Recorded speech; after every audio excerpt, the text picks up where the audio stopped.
Dominique Conway has an extensive history of working with prisoners in the prison industrial complex. Beyond her work she was doing to free her husband, Eddie Conway, who was the creator of Rattling the Bars, he had the Real News Network, Dominique was committed and continued to be committed to educating people, raising their conscience, and having them organize to change the conditions that poor and oppressed people are subjected to.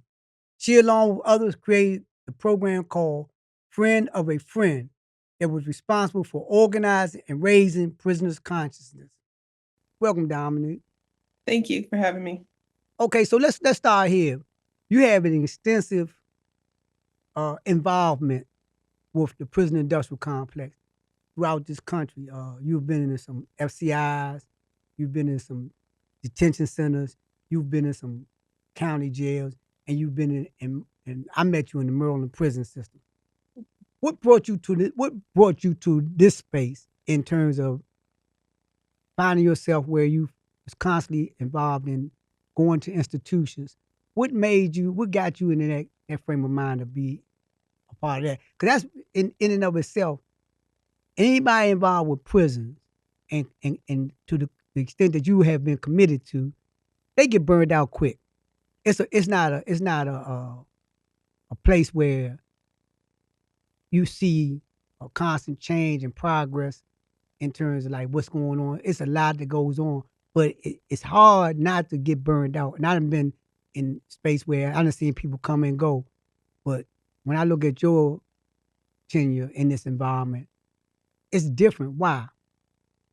Well, first of all, I started the work, because of my relationship with Eddie. Initially, I was really more interested, obviously, in his case, which, was to me like the epitome of injustice. But, anybody who knew Eddie Conway knows that working with him always involved working with the people. So, from that interest and wanting to really play a role, in getting him out of prison, it kind of led into, okay, let's do this for the population. Let's develop this program, to engage the population. And part of that, and this is because a lot of the men who had been in prison for a while, who were older, knew that, you needed programming, you needed to engage young people.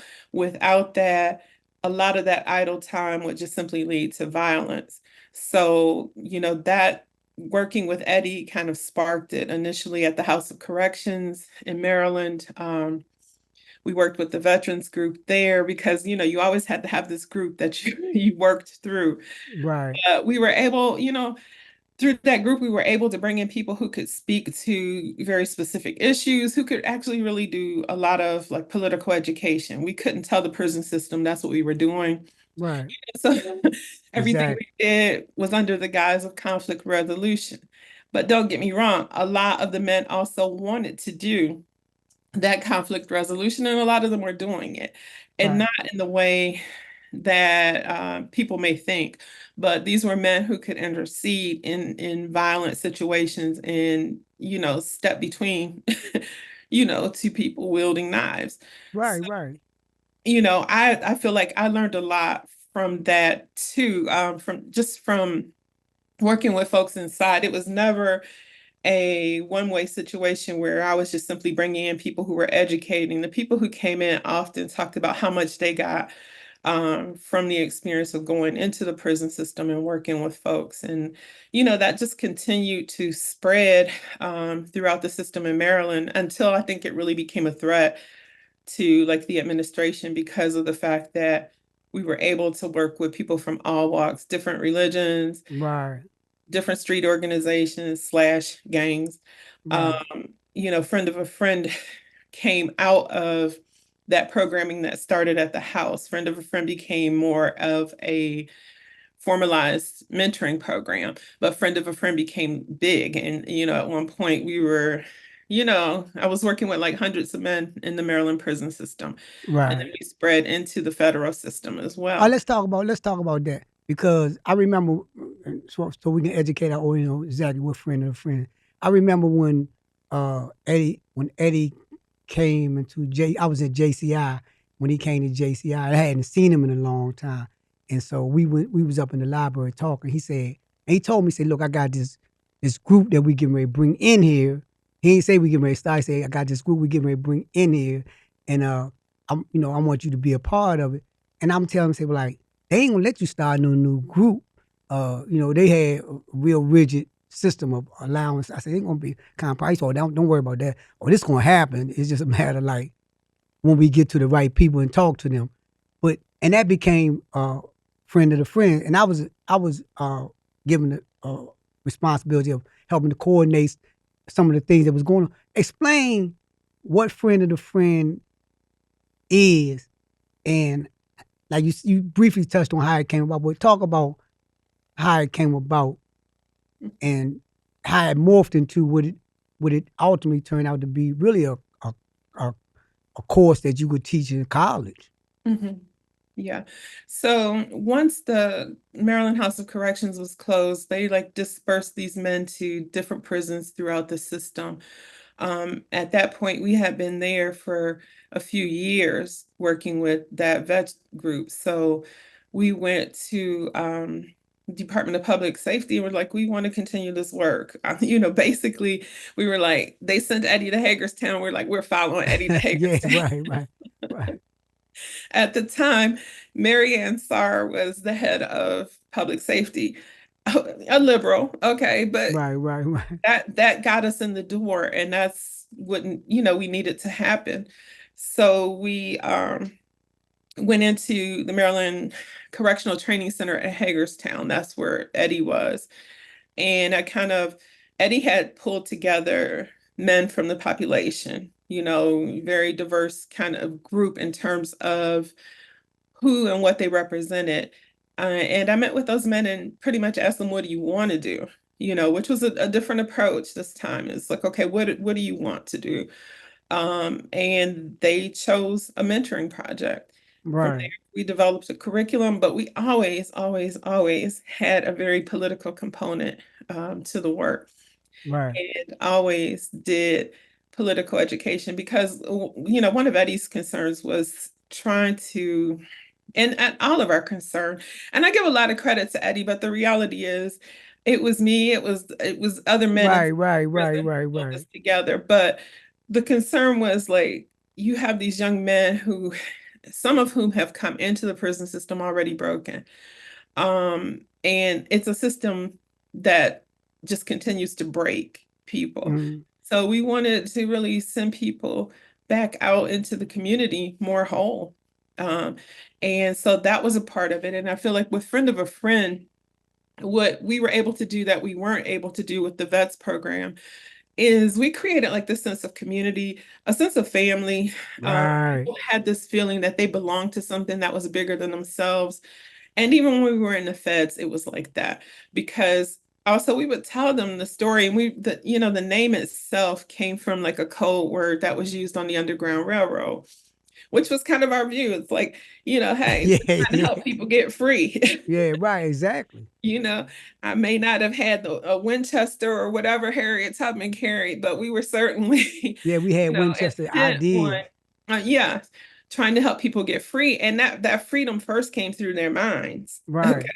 So we would tell this story about how, that term friend of a friend was used on the Underground Railroad when people were escaping slavery and they go to a safe house and they'd ask, who sent you? A friend of a friend. And so, we were working in that tradition as far as I was concerned and as far as the men that I worked with were concerned. And you know what? And in terms of like you made a good point about getting people to change their thinking and changing their thinking, changing their behavior. Ultimately, their behavior will be reflected in what they do in not only in the environment where we was at, but also in society. Because I remember that when we would come out of the meeting and one of the guys that might be a participant or participating in Friends of a Friend, and he might be talking about to somebody, and it might be a conflict. The person he's talking to is getting ready to go do something to somebody, and the guy would come and say, "This happened one time." The guy come to come to us. Me and Eddie was standing there. He said, "Yeah, I'm just talking to him, and he got this problem. He getting ready to go do X, Y, Z." Eddie said, "Well, what did you do? Did you talk him out? What did you do with him? What did you tell him?" He said, "Well, I told him I'm gonna catch up with him when we get back on the chair." So Eddie said, "Now we'll go get him now and like try to de-escalate what was going on." But the fact that my point is the fact that friends of a friends allow for us to be able to like have that kind of relationship with the population that when you was in friends of a friends, you felt like you had to be involved in the population to the extent that conflict, problems, and issues that you felt as though you had to be a part of resolving them because of the harm it was doing to the population and more importantly to yourself. Talk about how what some of the things that we was doing, how the curriculum came about. Because we had a curriculum. Yeah. And it's funny because for the most part, we were winging it, Right. early on, which worked fine, because at that point wasn't thinking so much about like structure.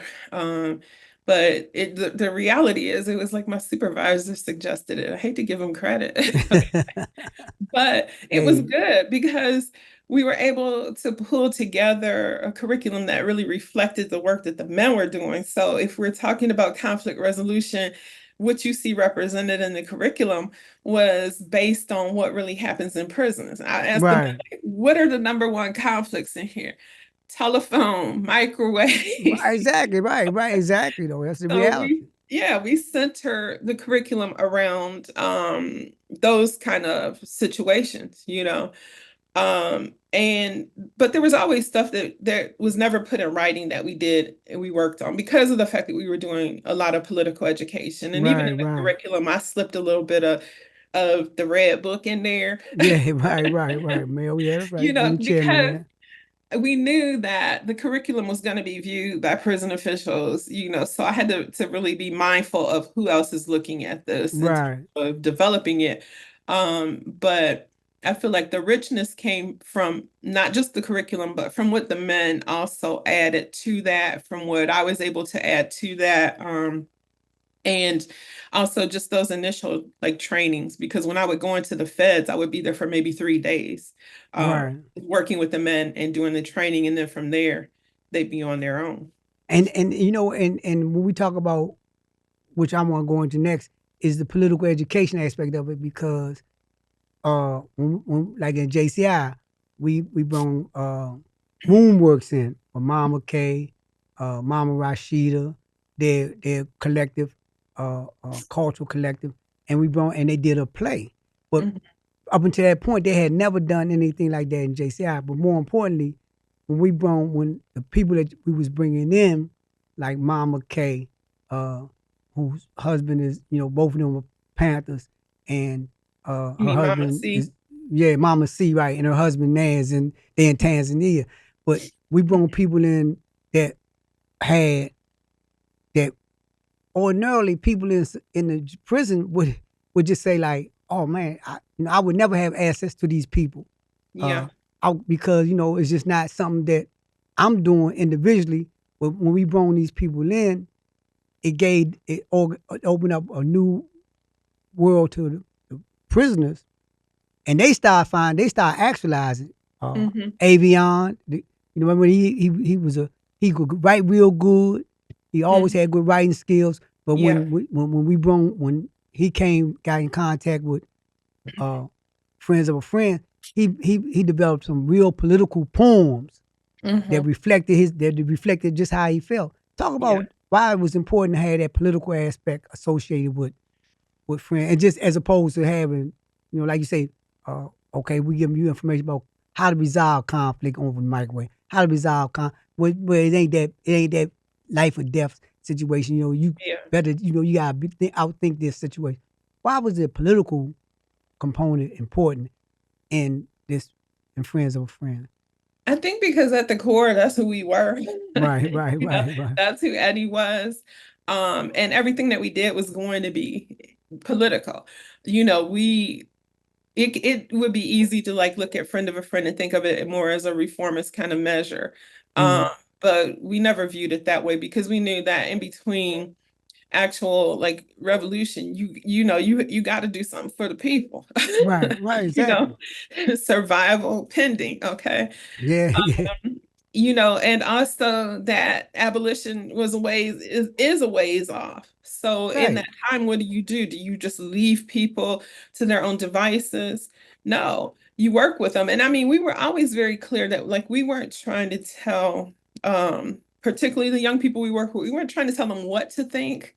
We were just simply trying to encourage them to think. Two things. That's And I right. feel like in that environment, even that was political, Right.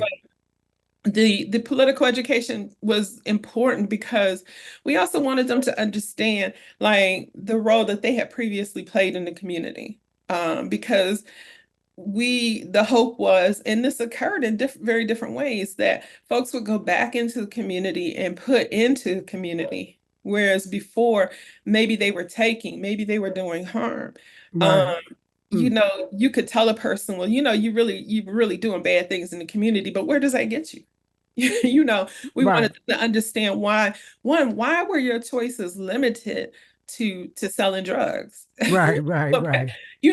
That requires political education. You have to help folks develop an analysis to really see, what their world is like, and begin to understand the role that they can play, in changing it. So that was really Yeah. critical. And I think also at the core of a friend is it was a love movement.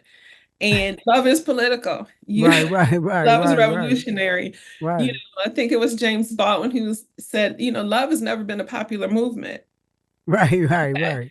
And that was the truth, because the other part of it was loving each other and also getting folks to love themselves. Yeah. When Exactly. you And that. love Yeah. That was a yourself, big thing. yeah, you go about the world in a very different way when you have that kind of regard.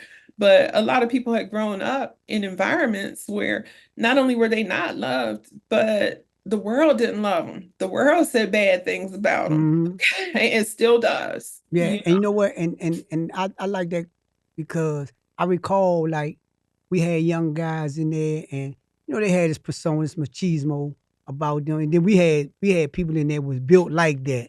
That Yes. they like that, like some like the term "I like to smoke." Yeah, we had individuals in there, they like to smoke, and so we had to deal with them and get them to understand that you need to look at yourself as well, but more importantly, so you're not here as a bouncer, you're not here as like the sergeant at arms, you here like everybody else.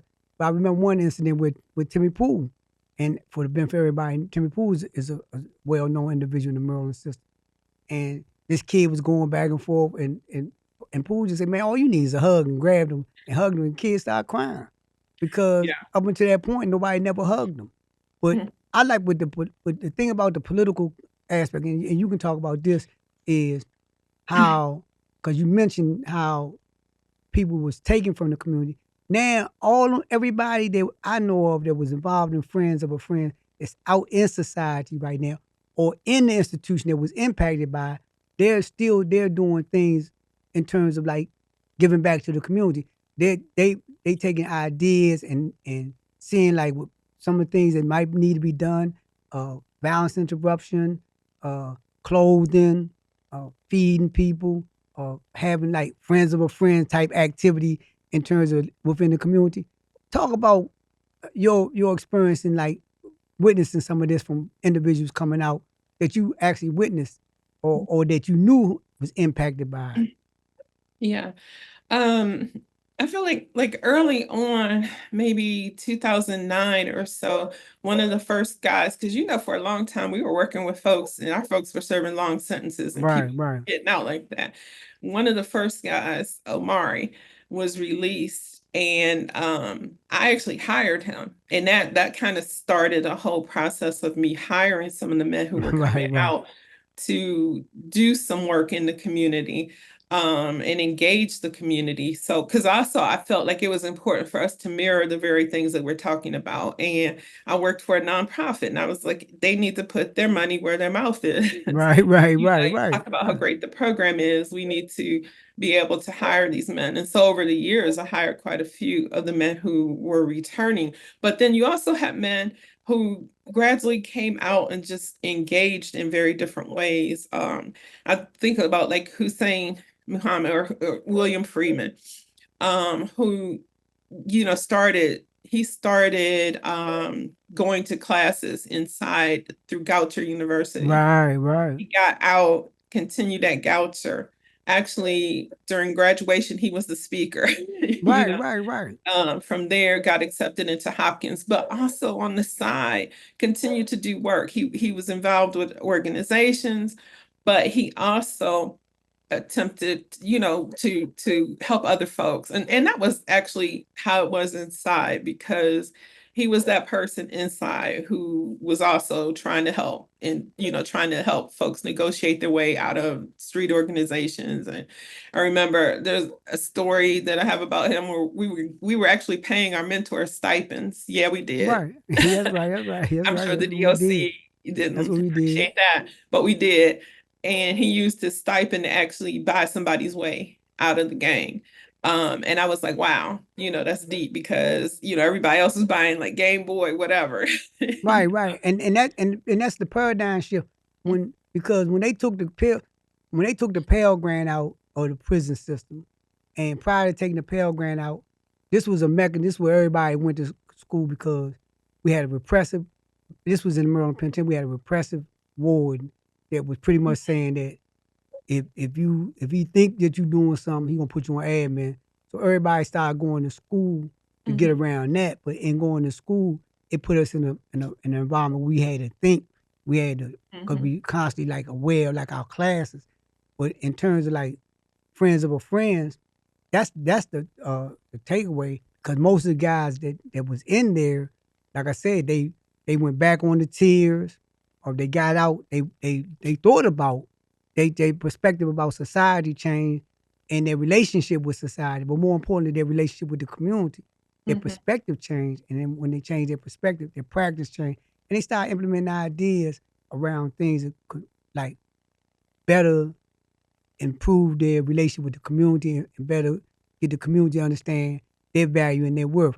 Talk about uh, how at the end of the process, where what happened when because I know Eddie got out, and I think at some point in time, y'all we got a stumbling block and with friends. Talk about that. So after Eddie got out, I still continued to go in, and actually also was at that point doing trainings in the federal system in a couple of different prisons to spread the program too.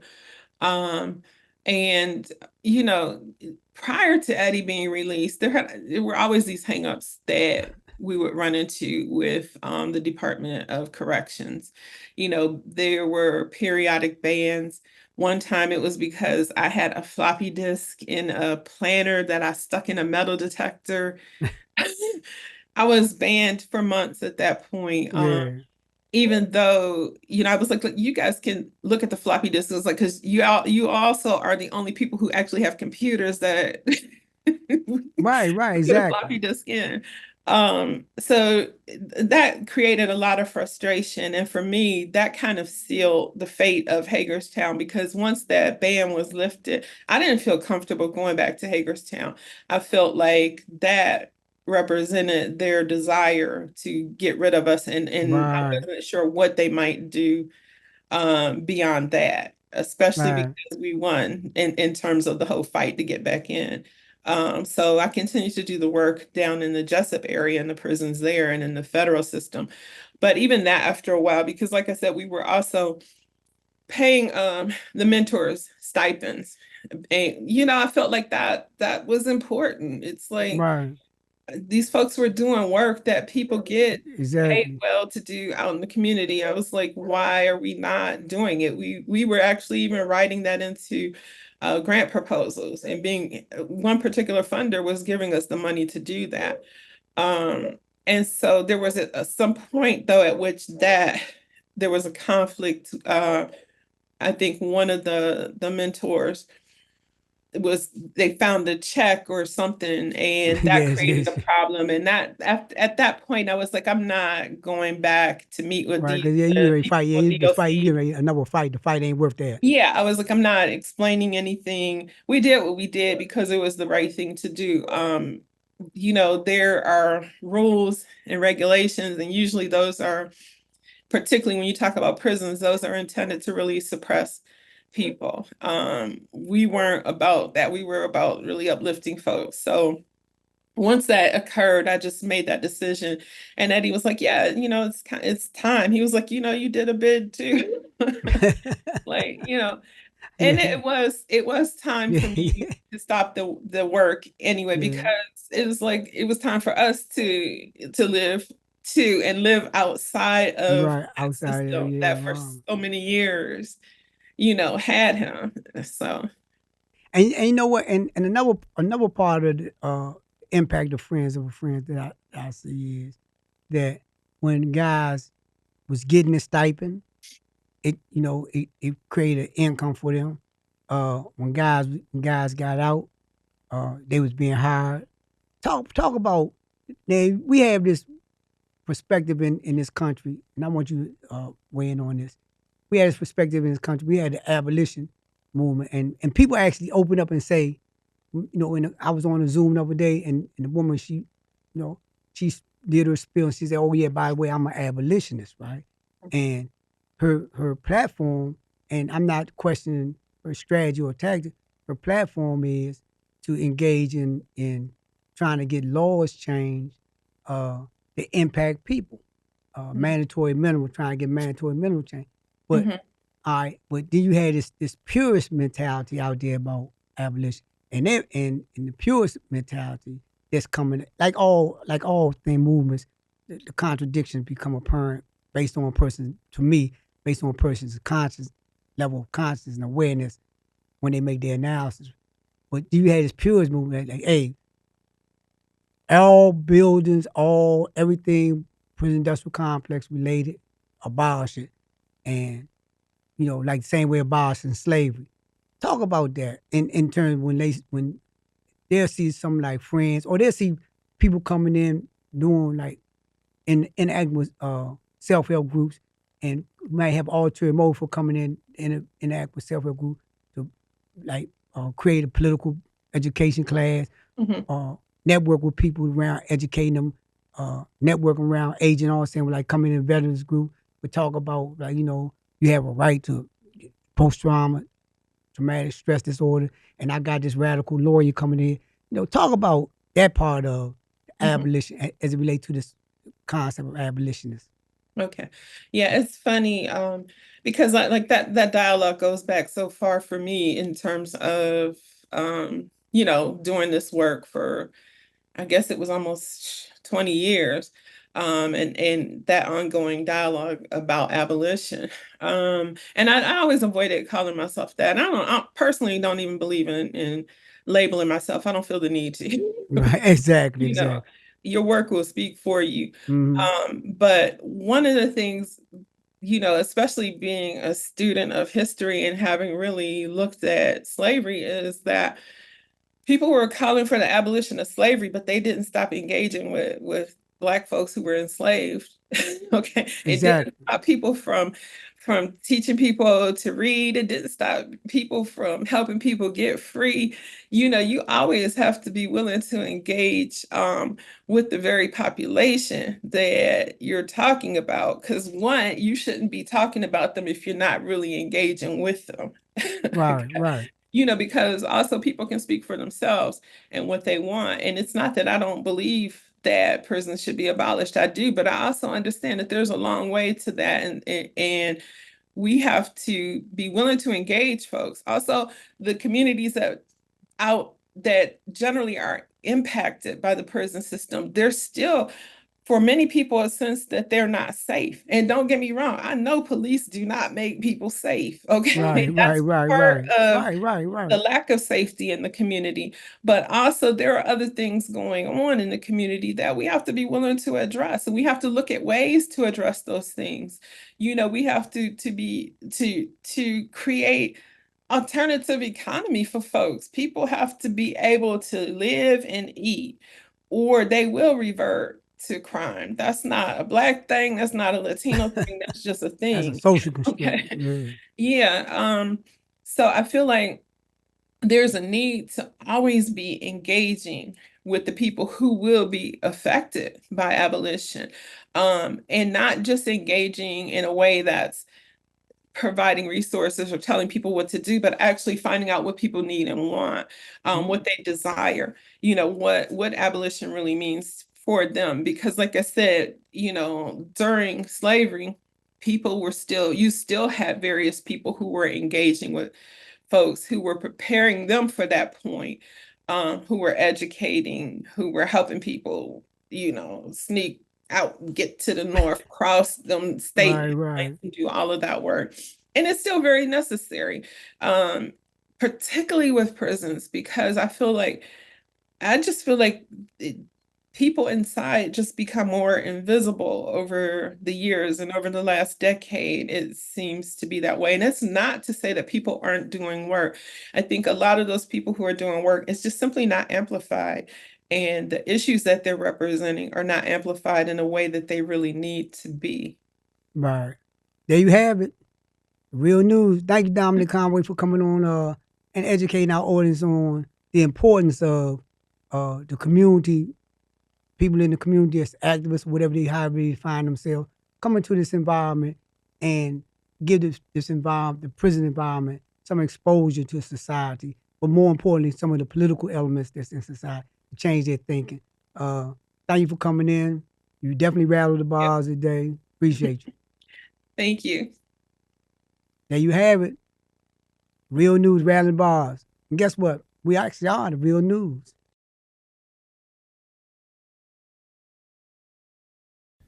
Thank you so much for watching the Real News Network, where we lift up the voices, stories, and struggles that you care about most. And we need your help to keep doing this work. So please tap your screen now, subscribe, and donate to the Real News Network. Solidarity forever.